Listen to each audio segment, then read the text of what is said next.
Hey everybody, Dennis from Ace Boas coming at you here today. And today, for a visual, we have our pretty hog island right here. This is a yearling. This is, by the way, for any of you that never been to Honduras or Roatan or Cayos Cachinos or any of that area, just a great area to go travel and visit. The weather's beautiful. Snakes are incredible. And the weather is second to none most times of the year. And the reefing over there is just incredible for those of you that like reef. But this is a real deal hog island. Again, I will on my channel when the summer comes. We will get all these boas outside and go over my keep and care for them, how I do each of them individually. But just for now, I have them there, so you got something good to look at besides my ugly face. So that's where we're at. These boas over there are called the pink boa, by the way, for those of you who, if you ever travel that way and you ask to see hog islands and people look at you funny and they say to you, I could take you to look at the pink boa, tell them yes, that's what you want to go see, because that's these. Cayos Cachinos boas, otherwise known as pink boas to the locals there. But anyhow, today's topic is about, I'm going to cover feeding, how I feed, and why I do the things I do. Young boas such as this hog island right here, I'll feed approximately every 10 days for him, a small meal for her, small meal. And I judge always by eye when they defecate, how they react. Of course, if there's any lump, there really, in my opinion, shouldn't be a lump in an island boa, not much of one. I mean, that's just me. You may do it differently. Some people, as they get older, may change a little bit. Then I may feed for a lump when it's bigger and then not feed it for like 4 weeks because they don't eat a ton. They're island boas, And again, that's what it goes by. It goes by type of boa. But even with like my other boas, like BCC in particular, let's cover that because that's really what I'm known for. And, that's if I had a bread and butter, a wheelhouse, I would call it my BCC. Those I do different than most. I keep them really small, probably the first year and a half on my feedings. And I would probably say I'm smaller than most even. But, with that being said, I kind of do it differently because I feel it's just best for their health. They're very particular growing up. You don't want to get them in any type of regurgitation syndrome. You definitely don't want to, start off on the wrong foot with them because it could be very hard to recover from. So I go really small, and I tend to go every 2 weeks on those. And I'm not as interested in growth rates or any of that. I just like to go 2 weeks. If I have any doubt, I'll push it out to 2.5. But being that I'm going so small, it's usually about 2 weeks. And my reason for that is I know later on I'm going to catch up per se, where I feel it's safer. I believe that first year and a half, the animals' internals are growing and stuff. And when people push them or quote unquote power feed them, to me, that's really when the power feeding happens, is within those first 2 years for the most part.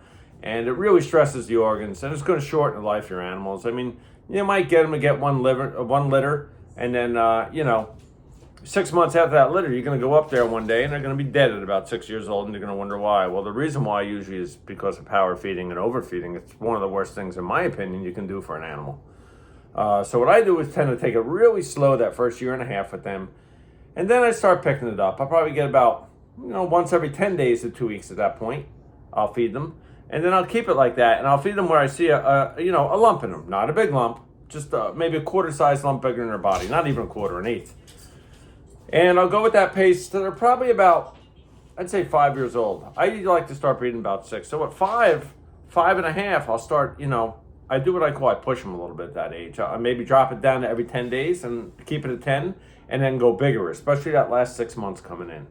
And I do that to try to build up a little fat in the animal for the breeding season, to build it up to breed. And at that point, I feel it's safe doing it that way because all the organs have then grown and it can handle those meals a little better than doing it the opposite way when they're very young. And I believe that goes for any boa, rather it be BCC, BCI, even your food hogs, like you get in like Burmese, which I really don't do anymore, but did when I was a kid. I'd probably do it a little differently. I'd probably hit them heavier as they're growing up rather than when they're first young. I know people tend to do it first young, and I'm not going to get into that. It's not my area anymore.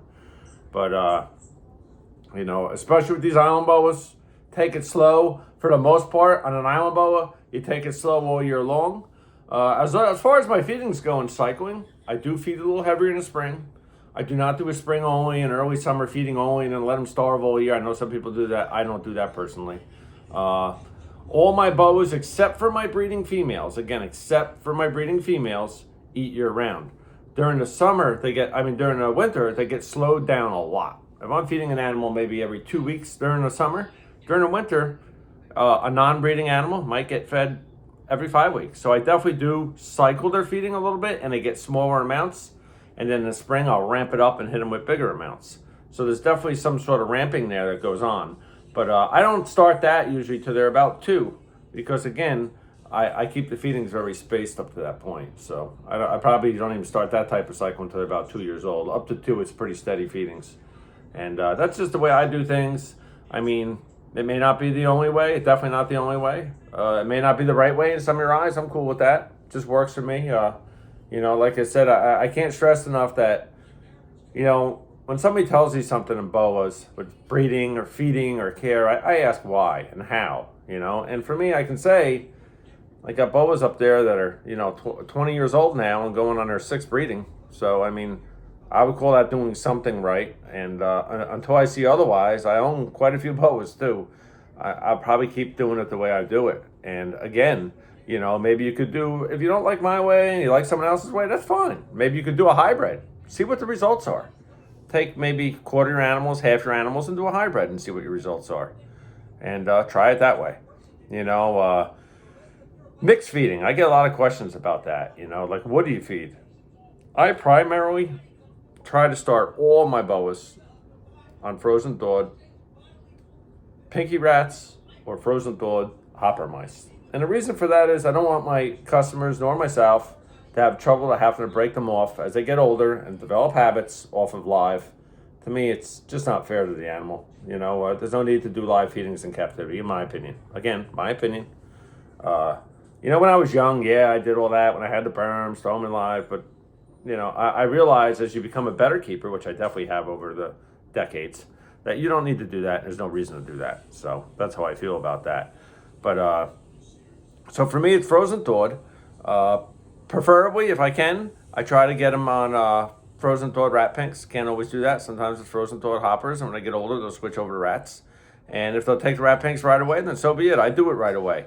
Again, some feel rat pinks make them sick to their stomach. I personally haven't had that issue. I can't argue it. It's proven that the milk can do that. I just haven't had that issue, Once again, I think it comes down to possibly overfeeding or loading them up, feeding too often, which will cause that regurgitation. And then we go back and we blame it on rat milk, irritating their stomach. But, to each their own.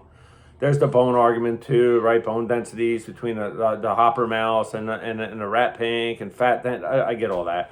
Once again, just the way I do it however you wish. But I would definitely suggest frozen thawed. And then as they get older, once again, I usually wait to that 2-year mark, old and beyond, and definitely the year they're breeding. Definitely mixed feedings. Big believer in it. Bunnies, quail, rats, chickens. If you wish, carefully, guinea pigs. Not a big fan, me personally, but those things, definitely mix them up. Be warned, chicken, that when they defecate, it's going to be horrible smelling. But again, that mixed diet, I think, helps them. And, I wait till 2 because, once again, I don't want to develop a bad habit. You get some of these island boas, per se, and you get them young and you start them on chicks or something, or quail, you never get them off them because they prefer that. That's also, i.e. example, hint, if you have a problem feeder, you may be started on that for one meal just to get it going. And that may be the trick, That may be the trick to get it going. I usually find it, if you absolutely have to for the first meal, which is rare that I do it, but maybe in 10% of all babies, throw a live hopper mouse in there. Again, I don't like live. That's just to get them going. After they refuse maybe 2 or 3 frozen thawed meals, I will throw, and like I said, 90% are going by then. But if they do refuse that many, I would throw a live hopper in, and that'll generally, at nighttime, get them going, for sure.